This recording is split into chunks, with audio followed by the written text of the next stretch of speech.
What can be done to wake young men up to the fact that the online influencers who they look up to are actually preying on them? I accidentally did this to one of my Gen Z employees. Didn't even intend to.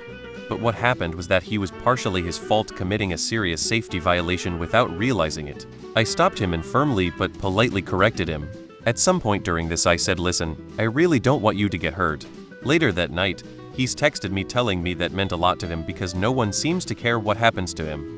I've been weaning him off the alt-right sphere ever since. I guess the answer is to show them that they matter. Whatever you do, don't demonize them or telling them just be better. That evidently hasn't worked in the last decade. What many people here say, human connections and bonding helps a ton. To make people feel safe enough to open up to talk about issues without instant judgment, as long as it isn't illegal or messed up shit, of course. People are losing the village around them more and more. I think this is a very unhealthy situation for everyone. In the 1980s, my grandmother used to call 5.0 p.m. psychics weekly for about 30 minutes. There is a sucker born every minute. Appreciate the men in your life.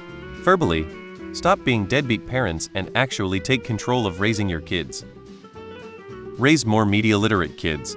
A lot of kids who were born into a world where the internet already existed more or less as it currently is, and who have spent and are spending their formative adolescent years, seem really unaware of how manipulative the many algorithms that determine what shows up in their feeds are. More ordinary, no agenda in-person socializing, especially with the opposite sex and anyone different than themselves in outlook. Less time in online hotboxes. The same thing would help bring sanity back to adults, including culty progressives and MAGA. It's no worse than those preying on women.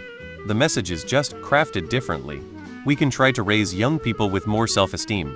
Parents can seriously limit or block kids' access to social media influences and porn. The older men or older women need to call out bad behavior when they see a younger person of same sex doing something stupid they saw online. Like a big brother little brother guidance thing. It shouldn't be so socially acceptable when people copy whatever dumb fad they saw online. Correct me if I'm wrong, but isn't this what all influencers do? They feed off their audience, regardless who they are. Wait until you find out everyone has been preyed on by influencers regardless of their current views. Stop demonizing them. Make school more available for them. Provide them more social opportunities. Stop demonizing them. Stop demonizing them. Stop demonizing them. This is not a problem for them to solve. They've been left behind by the institutions and practices that were supposed to be for everyone's benefit and picked up by the only people who act like they want them. If you didn't want them hanging around those circles, you should have welcomed them into your own. Young men? How about every demographic? Influencers are a cancer. OMG, it's not that hard, just stop demonizing them. Tell them they have inherent value and are wanted.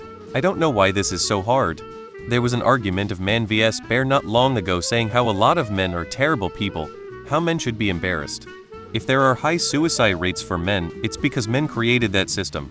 Then here comes someone like Andrew Tate saying how men are great and how you should be proud of having testosterone. You matter as a man. Don't kill yourself, bro. Go to the gym. And I mean shit, who are young men going to be appealed by? Gotta acknowledge that the other side has had very poor efforts to sympathize with struggles young men face. We need to bring back the third place, but I am not sure how that can happen. There isn't a good third place for men anymore, besides bars, and that just tends to lead to alcoholism. How do you wake up young women to the fact that the TikTok girlies dating influencers are toxic and preying on them? When you say what people want to hear, the truth doesn't matter anymore. Their existing male role models didn't make them successful, so they despise them.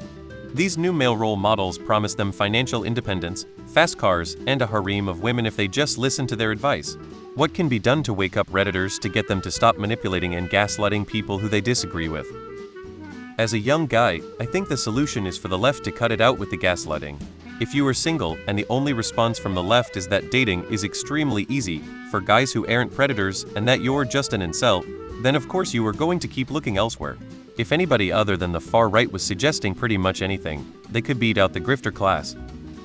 Deprogramming brainwashing is a long and complicated process that requires improved and sustained social connections, financial security, housing stability, and professional mental health services. Study cults and note how many leave. Then look at how long it takes for them to undo the indoctrination and think for themselves. We have yet to find an intervention that reliably works. They may be more likely to understand how the patriarchy hurts them when they struggle to survive. It's unfortunate, but these people are as addicted to social media and online validation as any substance. We don't even acknowledge online addiction as a formal type of addiction in the DSM-5, which is why our insurance doesn't cover treatment for it. If we want to develop meaningful interventions for cults, including MAGA, we must get the medical establishment to treat online addiction as real as the fentanyl crisis.